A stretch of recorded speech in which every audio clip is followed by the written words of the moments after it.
Of course, we're waiting for the Philippine president to deliver his keynote address at the Shangri-La Dialogue in Singapore. CNA's Leong is live at the venue. Waikit, I think both of us have been reading and lots of hints from the Philippine leader about what he's likely to discuss at this keynote address.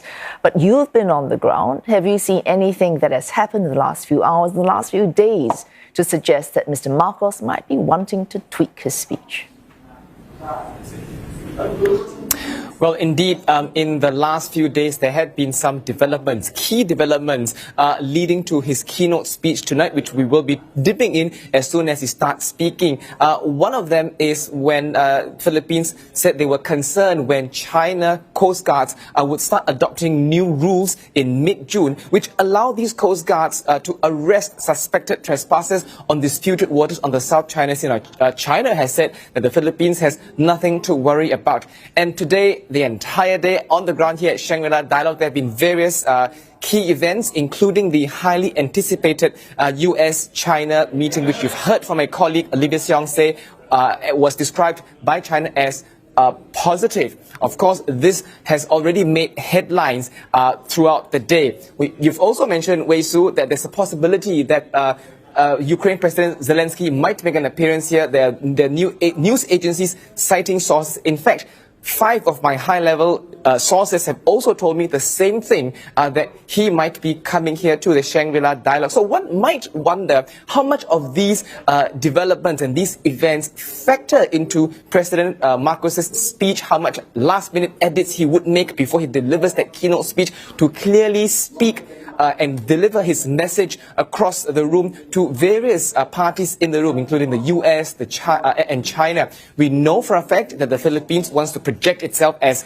a valuable middle power, so it will be interesting to see what kind of messaging, the tone, the structure of his speech, and how much of it would be a message to Philippines allies and as well as to China, who has disputed, or rather whom he... Let me just say that again. We'll be interested to see how the Philippines would convey its message to China, sitting in the room, clearly paying close attention to the keynote speech, especially when both of them share disputed contention of the South China Sea. All right, Waikit, as you mentioned, if Mr. Marcos, President Marcos, is keen to position the Philippines as a relevant, pertinent, potent middle power, part of that is being part of the solution to what's happening in Myanmar, within this region, Southeast Asia. Now, you attended the Myanmar plenary session. Was there anything from that that might suggest we might make any progress in Myanmar post-coup? Right. The Myanmar session was titled, I'm just taking a quick look at the title, which is based on the pillar, Opportunities for Diplomacy Amid Different Visions for Peace. But what I came out from that session wasn't so much the content, but the presence of China. What stood out to me was that there were 2 officials in military uniform attending that session. I don't remember seeing them before at such dialogues, and I asked them why this interest, and they said that as Myanmar's neighbor, they must be interested in the developments. Later on, I asked the official whether or not there is a chance for China to work more closely with ASEAN, and he said that there is a very strong possibility to consider this topic. He also said that China wants to play a more constructive role to help Myanmar find peace.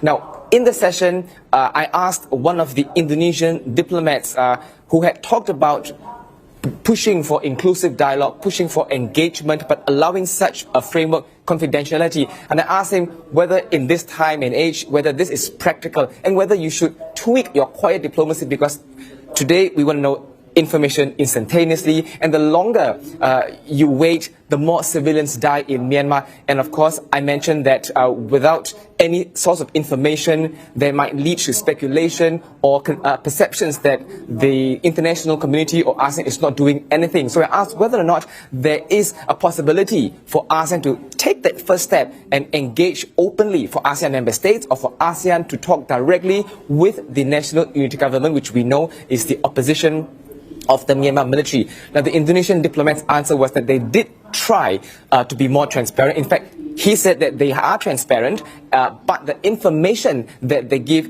that pace of the information that they give has to be somewhat restrained, because they have tried before to give information and there has been uproar on the part of certain Myanmar quarters. So what they find more effective is for them to do all these engagements first and then give this piece of information to the media to disseminate. Now we know also for a fact that the Myanmar me for cutting army, in. Sorry, Myanmar. Waikid.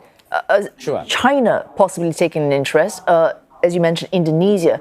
More recently, we've seen Thailand, because of border issues, wanting to be more active, almost unilateral, apart from ASEAN, in interacting with Myanmar to solve what it considers its own bilateral issues over the border. Did you see Thailand taking part in this plenary session? Oh, yes, I did. In fact, there were quite a few Thai participants who had asked this question directly to talk about the role of China. Now, this Thai participant said that it's quite obvious that Myanmar's border neighbors have been very helpful to Myanmar, maintaining a close contact with the Myanmar military, and also that the most obvious thing that, and I quote, no one is talking about, or no one has given China a pat on the shoulder, the fact that China had been able to come up with a truce between the Brotherhood Alliance and the Myanmar military, which were fighting since last year, October. So to rephrase, the Thai participant said that China may deserve a pat on its back for stepping in or facilitating truce between the two warring factions, seeing productive results. Now, this is in fact the Myanmar military's modus operandi, because it has very early on said that it's important for Myanmar to be very close to all 5 of its border countries. In fact, we see a lot of engagements, diplomatic engagements between the Myanmar military with Bangladesh, India, China, Laos and Thailand. Don't forget, Thailand is the place where aid is being sent from into Myanmar, and also the Foreign Affairs Minister, the ex-Foreign Affairs Minister, Don Pramod Vinai, had also met Daw Aung San Suu Kyi some time ago. So it is very clear that Myanmar's alliances lie within its borders as well as with Russia. There's Leong Waikid, of course, clearly not this US, China and the South China Sea dominating talks, also what's happening in Myanmar. Thanks, Leong Waikid from the Shangri-La Hotel in Singapore.